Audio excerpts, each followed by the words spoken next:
Some things never get better and never change. Look at me, for instance. I'm horrible and I'm only getting worse. President Donald Trump's government shutdown is now 18 days in, and the late-night hosts are doing their best to see the funny side of the situation. On Monday night's Late Night with Seth Meyers, the host said in his Closer Look segment, "Our political system feels like it's at a breaking point. It was always fragile, but then Donald Trump came along and wrecked it. He's like the guy at a party watching a game of Jenga going, 'Take that one. No, that one.'" And then finally someone says, "You know what? If you think it's so easy, you try it." And then he just lights the Jenga tower on fire. There is no better test of a political leader than this, the NBC host continued. Can you keep the government running? And Trump is now failing this test for the third time in his presidency and realizing you don't get rehired after that. He's like a stoner at a pizza place. Myers went on to explore the real-world consequences that Trump's border wall obsession has created, including hundreds of thousands of federal workers going without pay, food stamps being cut, rental assistance lost, and tax refunds being delayed.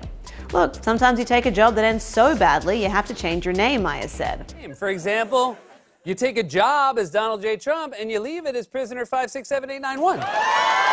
Over on CBS's Late Show, Stephen Colbert focused on Trump's obsession with walls and wheels being tried and tested inventions that never get old and that will never go away. It's possible that he's bringing up walls and wheels because he wants to combine the two. That would be exciting, Colbert began. A short mobile wall that could slide back and forth to repel immigrants where it's needed. And if that concept sounds vaguely familiar...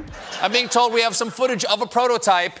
Here's the refugee, and there's the wall, and oh, rejected him. On ABC's Jimmy Kimmel Live, the host promised to employ a different government worker affected by the shutdown on his show each night until the issue is resolved. Now, nearly 800,000 federal employees are working without pay, and that is Donald Trump doing what Donald Trump does best, not paying the people who work for him. Over on Comedy Central's The Daily Show, host Trevor Noah also discussed the government shutdown, saying it could go on for years. The host acknowledged that the longer the shutdown goes on for, the worse it is for the country, and compared the situation to leaving your pet cat alone for a weekend and for an indefinite amount of time. They escape and then they leave. And 17 days into this shutdown, let's just say that America's cats are starting to stink. Noah also found a way to circle back to comments Trump made in 2018 about Haiti and Africa being shithole countries. The shutdown has gotten so bad that at national parks, Americans are pooping on the ground. Who's the shithole country now? CBS's Late Late Show also kicked off its first episode of 2019 by addressing the shutdown, with host James Corden joking. We've just spent the last 2 weeks not working, so pretty much like the federal government, we've just... The host also pounced on Trump's comment that he can relate to the federal government employees that are financially struggling as a result of the shutdown. No one's more relatable than Donald Trump, right? He's just a regular, working-class family man. Digging deeper into Trump's claim that he can relate to the thousands of people now unable to pay their bills, Corden jokingly defended the commander-in-chief, saying, to be fair though, maybe he can relate. Trump's filed for bankruptcy 6 times, right? He's actually built his entire career on not being able to pay bills.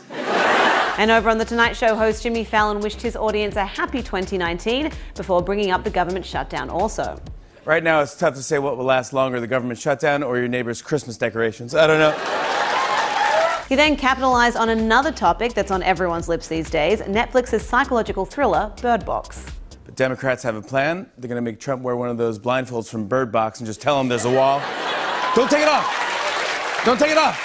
To watch 4 clips of the late-night host reacting to the ongoing government shutdown, head to THR.com. For the Hollywood Reporter News, I'm Lindsay Rodriguez.